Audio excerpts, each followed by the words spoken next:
Buenos días a todos, continuamos con nuestra temática de máquinas hidráulicas. Lo último que vimos fue el principio de Pascal. Hablamos que el principio de Pascal tiene dos leyes fundamentales. La primera que nos dice que cualquier punto o un punto situado en un circuito nos transmite la misma presión en todas las direcciones. Tenemos un punto en cualquier lugar y ese punto nos transmite y recibe las mismas presiones en todas sus direcciones. También nos dice que un punto elevado a la misma altura o a la misma distancia, digamos este punto, va a estar sometido a la misma presión que este punto que está a la misma altura. Este punto va a estar a la misma presión que este punto. Como presión es igual a fuerza sobre área, entonces tenemos que fuerza 1 sobre área 1 es igual a W1 sobre área 2. En este caso, si W1 fuera la fuerza o la fuerza necesaria para subir este peso. ¿Qué analizamos acá? Que si el área 2, entre más grande el área 2 tenga este circuito, mayor va a ser el peso que podemos levantar. Si pasamos de este área 2 acá a multiplicar, entonces entre más grande sea, mayor va a ser este peso a levantar. O menor puede ser la fuerza que imprimimos acá. Entonces, ¿qué nos multiplica esta fuerza? Nos multiplica la relación área 2 sobre área 1. Entre más grande sea la relación área 2 y área 1, menor es la fuerza para levantar el peso o mayor es el peso que levantamos. Ese es el principio de Pascal. Este es el principio de un gato hidráulico, donde podemos regular la fuerza que imprimimos para levantar un mayor peso, controlando la referencia entre A2 y A1, la relación entre A2 y A1. Profundicen en este tema, hay videos, miren bien esta relación, despejar, fuerza 1, W1, área 1, área 2, para poder calcular qué peso levantamos con una determinada fuerza y una determinada relación de áreas, o qué fuerza necesitamos para levantar un peso con una relación de áreas dadas, o qué áreas se necesitan para levantar un determinado peso. Ese fue el principio de Pascal. Después de esto tuvo unas mejoras. Se empezó a implementar otros elementos para mejorar el sistema de tal forma que sea más eficiente. ¿Cuál fue el siguiente? Acá a este pistón se le incluyó una palanca. Cuando le incluimos una palanca, seguimos minimizando esta fuerza. Ya con la palanca aplicamos un torque, entonces el esfuerzo que aplicamos acá es mucho menor que la fuerza que estamos imprimiendo acá. Este ya es el principio de un gato hidráulico, así trabaja un gato hidráulico. Como ustedes ven, un gato hidráulico para levantar un automóvil tiene una palanca con la cual multiplicamos esta fuerza para levantar acá un mayor peso con un menor esfuerzo. La relación es lo mismo, fuerza sobre área 2 en este caso, igual a W1 sobre área 1. Solamente que aquí multiplicamos esta fuerza por medio de una palanca. Y acá este circuito puede ser una manguera, puede ser un ducto, simplemente es un elemento que transporta el fluido, el aceite. Siempre que hablamos de hidráulica de potencia, el 99% se trabaja con aceite hidráulico, que es el que nos transporta la potencia. Este conducto lógicamente debe resistir toda la presión del sistema. La siguiente mejora. Ya en un circuito hidráulico, este cilindro, donde actúa la fuerza 1, se reemplaza por una bomba hidráulica. Ya no necesitamos manualmente imprimir acá una fuerza, sino se reemplaza todo esto por una bomba hidráulica.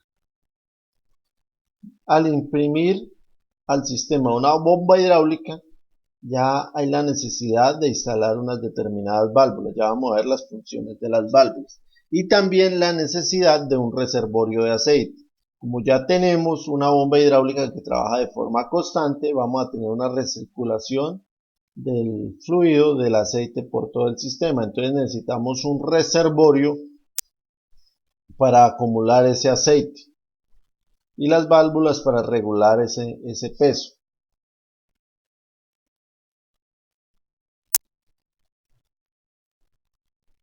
La siguiente mejora: un motor eléctrico para la bomba. Ya un motor eléctrico es el que nos mueve la bomba, y este motor eléctrico lo controla todo un sistema electrónico, un sistema de control. El sistema de control, ya oprimiendo un botón podemos poner en funcionamiento el sistema, o podemos llegar a levantar una carga, mover una carga simplemente oprimiendo un botón.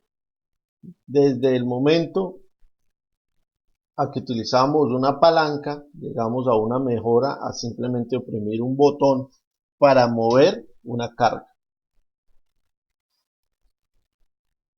También este motor eléctrico, en otras aplicaciones, ya no se maneja con un botón, sino con un mando, un control. Ya en maquinaria amarilla ya aparecen unos controles, que es con los cuales movemos ese motor. Ese motor nos hace que se mueva la bomba, y la bomba pone en circulación el fluido que llega hacia un motor hidráulico. Ya tenemos acá un actuador o un cilindro, que es un motor hidráulico, que es el que nos mueve la carga. Después de eso apareció otra mejora, que es un acumulador. Un acumulador hace la función de un condensador en un circuito eléctrico. Este acumulador es un acumulador de energía potencial. Acumula fluido hidráulico, y ese fluido hidráulico, cuando se necesite, se puede imprimir al sistema para aumentar el caudal y multiplicar la fuerza que nos va a llegar hacia el motor hidráulico y que va a llegar finalmente a la carga. Tenemos los mismos elementos: motor eléctrico, bomba, el acumulador, motor hidráulico, carga y el tanque de aceite.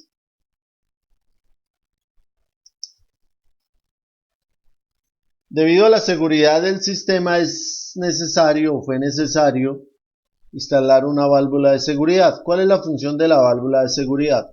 Si tenemos una sobrepresión en el sistema, si sometemos todo el sistema a una sobrecarga, ustedes ven en maquinaria amarilla, es muy propenso de que hayan sobrecargas. Con una retroexcavadora se trata de excavar y hay una piedra que nos lleva al sistema a una sobrecarga. Entonces, si no existiera una válvula de seguridad, se rompería algo en el sistema. Se rompería el cilindro, se romperían las mangueras, rompería la bomba, o se dañaría el motor eléctrico, o se reventaría el tanque. Entonces, para evitar eso, hay una válvula de seguridad, que lo que hace esa válvula de seguridad es que cuando el sistema se somete a una presión por encima de la presión de seguridad o de diseño, esa válvula se abre y permite que el fluido hidráulico llegue al tanque, retorne al tanque. Entonces ya no llegue al motor, no se mueve más hacia el motor, sino se recircule por el tanque hasta quitar esa sobrecarga a la cual está sometida el sistema. Entonces esa válvula de seguridad es la que nos protege todo el sistema de un daño, porque estas bombas son bombas de desplazamiento constante. Ella siempre nos va a suministrar una presión, y entre más la expongamos a presión, nos va a dar más presión hasta que algo se rompe. Entonces esa válvula de seguridad es clave en un circuito hidráulico, protegiendo todo el sistema, abriéndose y cerrándose de acuerdo a una presión límite. En la actualidad hay electroválvulas que trabajan de una forma muy inteligente y muy práctica, controlado por un sistema eléctrico. Después apareció la válvula de estrangulamiento. ¿Cuál es la función de la válvula de estrangulamiento? Controlar la velocidad y la potencia que nos llega aquí al actuador o cilindro hidráulico.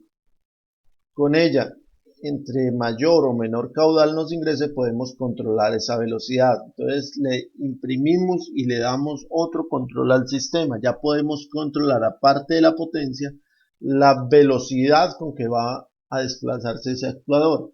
Si tenemos un cilindro hidráulico, ya podemos controlar ese cilindro hidráulico, la velocidad con la cual se está desplazando. Entonces ya tenemos más válvulas, válvula de seguridad y válvula de estrangulamiento. Repito de nuevo, estos ya son electroválvulas que trabajan con unos sistemas lógicos, unos sistemas de control. Esto prácticamente ya es una ciencia muy avanzada, ya hay materias solamente que estudian este tipo de control de electroválvulas.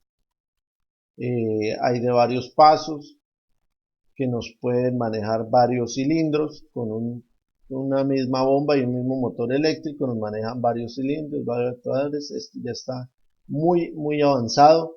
El tema de control también, pero el principio es el mismo. Válvulas de estrangulamiento para controlar parámetros de velocidad y de presión caudal en el sistema, y válvulas de seguridad para evitar sobrepresiones y daños del equipo.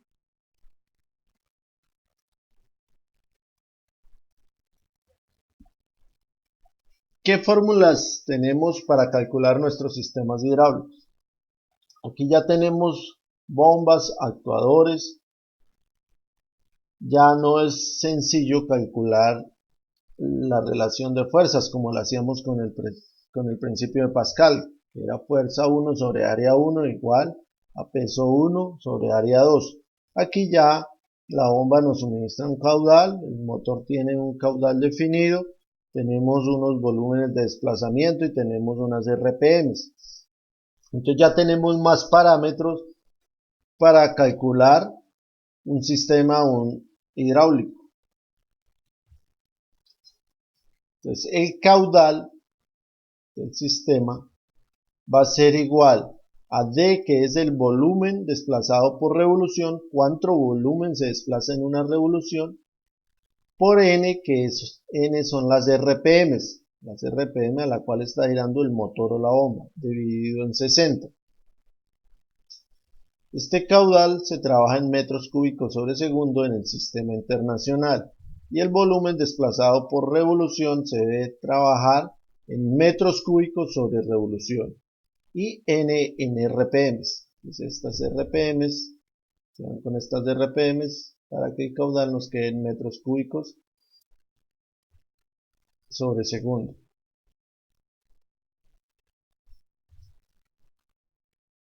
Estas RPMs son revoluciones por minuto. Hay que convertirlas, o se convierten en revoluciones por segundo. Por eso es que está dividido acá este 60. Al tener este 60, convertimos estas revoluciones por minuto en revoluciones por segundo.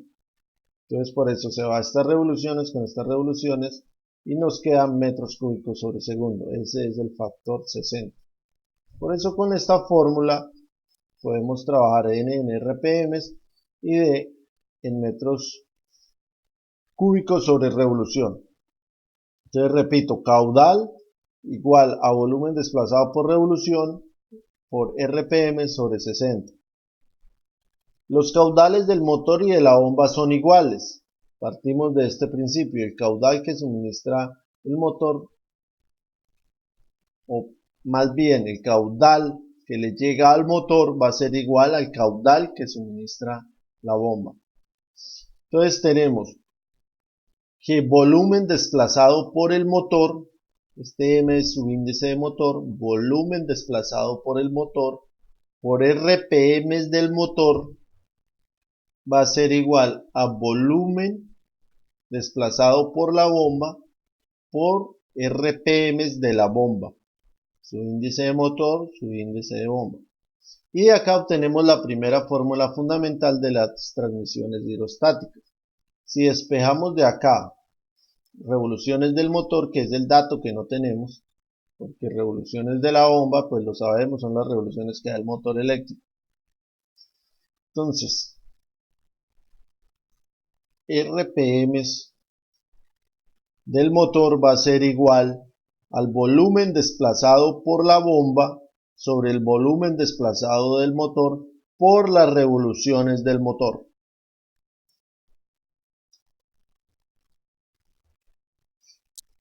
Perdón, corrijo lo que acabo de decir. RPM del motor es igual a volumen desplazado por la bomba sobre volumen desplazado del motor por revoluciones de la bomba.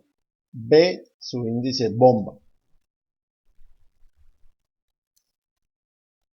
La segunda ley fundamental de las transmisiones hidrostáticas nos dice que la potencia es igual al torque del motor, M, su índice M, torque del motor, por W, que W es la velocidad angular en radianes sobre segundo. Potencia es igual a torque por W. Y eso es igual al caudal por la presión, con la presión que nos va a dar el sistema. Potencia igual a torque por velocidad angular, y eso es igual al caudal por la presión. Potencia igual a caudal por presión. Y eso va a ser igual, ya sabemos a qué es igual el caudal, lo definimos por volumen desplazado del motor por revoluciones del motor sobre 60. Esto es el caudal por la presión del sistema. También podemos expresar esta fórmula ya no en velocidad angular, sino en revoluciones por minuto o RPM. Entonces hacemos la conversión. 2pi por torque del motor por n, que son las revoluciones del motor, es igual al volumen desplazado por el motor por las revoluciones del motor por la presión. Si despejamos de acá la presión, vemos que estas revoluciones se van con estas revoluciones, tendríamos igual que la presión es igual a 2pi por el torque del motor sobre el volumen desplazado del motor. Y acá obtenemos la presión que nos va a dar el motor hidráulico, la presión que nos va a llegar hacia nuestro cilindro hidráulico, que es un dato importante del sistema. En un sistema hidráulico de potencia, ¿qué nos importa? La presión, que esa presión se nos va a convertir en fuerza. No nos importa qué caudal está manejando el sistema. Para el diseño es importante, pero ya como dato de salida, nos importa es la presión, que es la que finalmente se va a convertir en una fuerza. Entonces esta fórmula es bien importante, téngala bien presente. Presión 2pi por el torque del motor sobre el volumen desplazado por el motor. Vamos a ver este video donde nos explica los componentes que tiene un sistema hidráulico.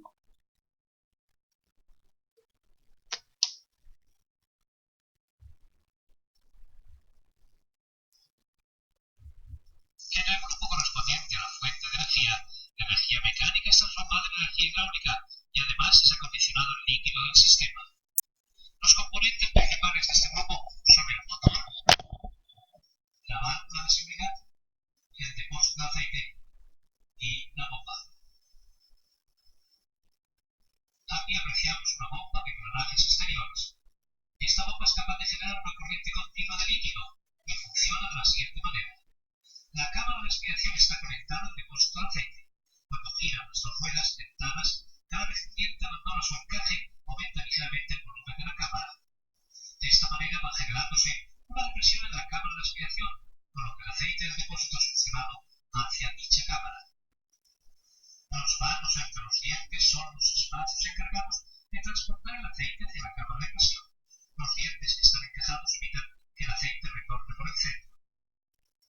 A continuación, el aceite pasa de la cámara de presión hacia el conducto en la medida en que va siendo desplazado por el aceite que sigue siendo transportado por el sistema de ruedas dentadas. Sin embargo, en primer término, la bomba no genera presión, sino solamente un flujo del líquido. Solo cuando el líquido se encuentra con una resistencia, por ejemplo, un obstáculo en el tubo o una carga, como en el caso de la plataforma elevadora, se va generando una presión. Si la presión es superior a la resistencia de la carga, empieza a avanzar el émbolo hasta alcanzar su posición final. Si en estas circunstancias la bomba continúa transportando líquido, y en consecuencia aumenta la presión, en algún momento se produce un evento, ya sea del tubo, de la bomba o del cilindro. Una válvula limitadora de presión se encarga de evitar este desenlace. Las válvulas limitadoras de presión tienen la función de evitar que aumente la presión en el sistema por encima de un valor previamente definido. Funcionan así. Si la presión se acerca al valor máximo determinado con la tracción, la válvula empieza a abrir el paso por lo que una parte del aceite vuelve a fluir hacia el depósito. Si la presión sube hasta el valor máximo, se abre el paso totalmente, con lo que fluye todo el aceite hacia el depósito. De este modo se evita que continúe aumentando la presión dentro del sistema. El depósito de aceite cumple con varias funciones. En primer lugar, contiene el aceite que necesita el sistema y además se encarga de acoger el aceite sin presión que proviene del sistema. En él se enfría el aceite. Además, en su interior también tienen que segregarse las partículas en suspensión, el agua y el aire. Para ello es necesario que el aceite esté el tiempo suficiente en el depósito. En consecuencia, este tiene que ser suficientemente grande. Antes de que el aceite fluya nuevamente del depósito hacia el sistema, pasa por un filtro en el cual se retienen las impurezas residuales. Aproximadamente un 70% de los fallos sufridos por sistemas hidráulicos se deben a impurezas contenidas en el aceite. Por ello es muy importante cambiar el cartucho de los filtros cuando sea necesario. A propósito de filtros, los hay incorporados en el conducto de aspiración con los tubos sometidos a presión o también en el tubo de retorno. La válvula reguladora de presión. Si en un sistema hidráulico existen, por ejemplo, dos elementos de accionamiento que deben aplicar dos fuerzas diferentes y que en consecuencia requieren presiones diferentes también, entonces una válvula reguladora de presión permite limitar la presión a un nivel más bajo para una de las unidades de accionamiento. La presión presente en la salida de la válvula actúa como un émbolo de maniobra. Si aumenta la presión y poco antes de alcanzarse la presión previamente ajustada, el émbolo es desplazado en contra de la fuerza del muelle. Esto puede suceder incluso mientras que el émbolo de un cilindro esté en movimiento. Una vez alcanzada la posición final, la presión continúa aumentando. Entonces el émbolo de mando cierra totalmente el conducto que se encuentra bajo presión, con lo que evita que se rebase el valor de la presión ajustado en la válvula reguladora. Las válvulas de vías tienen la función de dirigir la dirección que toma el aceite hidráulico. Esta es una válvula de dos vías con su respectivo símbolo. Tiene dos conexiones y dos posiciones. Veamos cómo funciona. En una de las posiciones el paso queda cerrado, mientras que en la otra el aceite puede fluir porque el paso está abierto. Tal como lo indica su nombre, la válvula de dos vías tiene dos posiciones y tres conexiones. Una de ellas, por ejemplo, para la bomba, otra para el elemento de accionamiento y la tercera para el depósito. En esta válvula la posición normal cierra el paso hacia la conexión que lleva hacia la bomba. Cuando la válvula es accionada, el aceite puede fluir hacia el cilindro. El émbolo avanza. Al soltarse la válvula, se interrumpe la corriente de aceite que se encuentra bajo presión.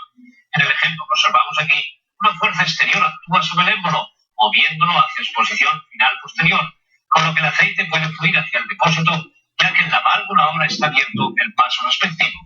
Esta es una válvula de dos vías, es decir, una válvula que tiene 4 conexiones y 2 posiciones.